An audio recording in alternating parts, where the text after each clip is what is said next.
নিউটাউনে নাবালিকাকে ধর্ষণ খুনের জের, ঘটনাস্থল খালপাড়ে জঙ্গল পরিষ্কারের কাজ শুরু। জঙ্গল পরিষ্কারের কাজ শুরু করলো এনকেডিএ। নিউটাউন জুড়ে অন্যান্য এলাকাতেও নজরদারি, অন্যান্য এলাকাতেও চলবে জঙ্গল সাফ।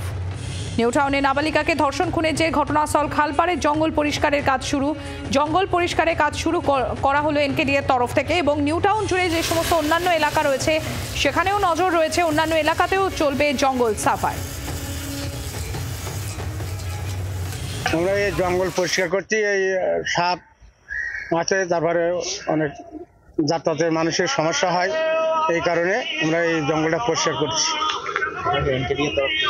হ্যাঁ, আমরা এনকেডিআর তরফ থেকে এসেছি। মানে এটা কি শুধু এই রাস্তায় হবে না আরো যারা? না, প্রত্যেকটা জায়গায় এরকম পরিষ্কার করা হবে।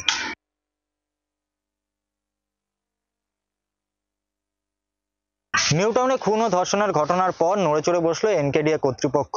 এই যে রাস্তার একেবারে শেষ প্রান্তে যদি দেখাই, সেই শেষ প্রান্তেই ঘটনাস্থল, এবং সেখান থেকে এই যে রাস্তাটি যেটা এনবিসিসির দিকে আসছে, এই গোটা রাস্তায় কিন্তু জঙ্গলে পরিণত হয়েছিল।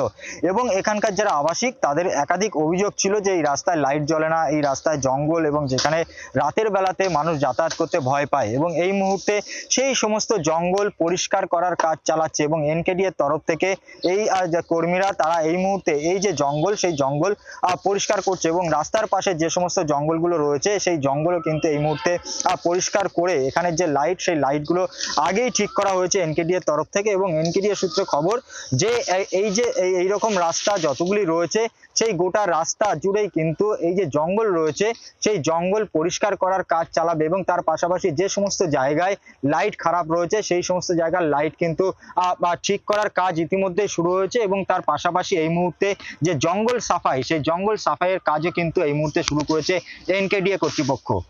জি 24 ঘন্টার জন্য নান্টু হাজার রিপোর্ট, নিউটাউন। বাংলার আওয়াজ, বাঙালির আবেগ, জি 24 ঘন্টা।